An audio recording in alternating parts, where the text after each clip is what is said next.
How long is Batman Arkham Shadow?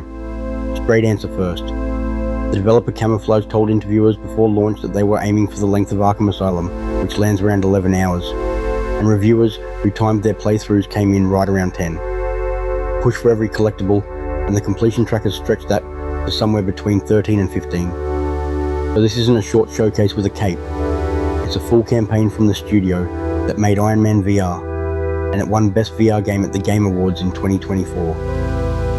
But the runtime is only half the question now, because since January of 2025 this game has had 2 endings, and the second one didn't exist yet when most players rolled credits. The campaign moves young Bruce Wayne through a prequel story set years before Arkham Asylum, told in chapters that rotate 3 loops. There are free-flow combat rooms, predator encounters, where you clear armed patrols from the shadows one silent grab at a time, and slower exploration stretches built around physical puzzles the game director has said were shaped by Zelda-style dungeons. That structure is why the clock feels honest.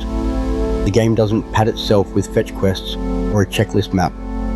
When a chapter slows down, it's asking you to crawl a vent, read a crime scene, or work a lock with your actual hands.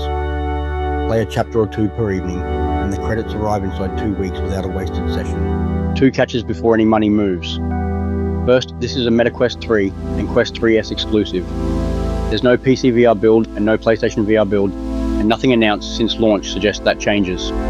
Second, plenty of people remember this game being free, and that memory is out of date.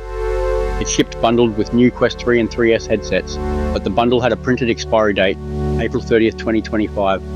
Since then it has been a standard $49 purchase on the store. Neither fact is hidden, but neither is on the poster either, and knowing the bundle window closed is the difference between budgeting for a headset and budgeting for a headset, plus the best reason to own one. Now the endings, kept as spoiler light as an ending can be. When the story wraps and the credits roll, the launch version plays one final scene. Bruce turns up at a shabby apartment that belonged to a man called Shrike, helps a grieving kid named Dick Grayson pack his life into boxes, and offers him a home. If you know where Dick Grayson ends up in every Batman story ever told, you know exactly what that scene is setting up. For the first 2 months, that was the whole ending, and if you finished the game in 2024, it's the only one you saw. Here is what most people get wrong. They assume that scene is still where the story stops. Since update 1.3, it isn't. January 2025, update 1.3. The patch notes, covered in detail by Upload VR, added New Game Plus, and it isn't a lazy one. Your Wayne Tech upgrades carry into the fresh run, the combat and predator encounters are remixed rather than repeated, and finishing that second campaign unlocks a brand new post-credit cinematic that exists nowhere else in the game. The same wave of updates also added endless versions of the challenge modes, plus the I Am the Knight difficulty, the series tradition for players who want the whole campaign with no room for error. So here is the honest arithmetic on Arkham Shadow. About 10 hours to see the credits, and roughly double that to see the ending the credits are hiding. Store pages won't tell you which endings exist, and box quotes won't tell you which ones were patched in later.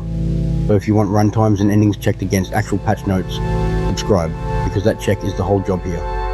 Next time we go back to the wasteland with Into the Radius 2 on Quest 3, and the weapon cleaning habit that quietly decides whether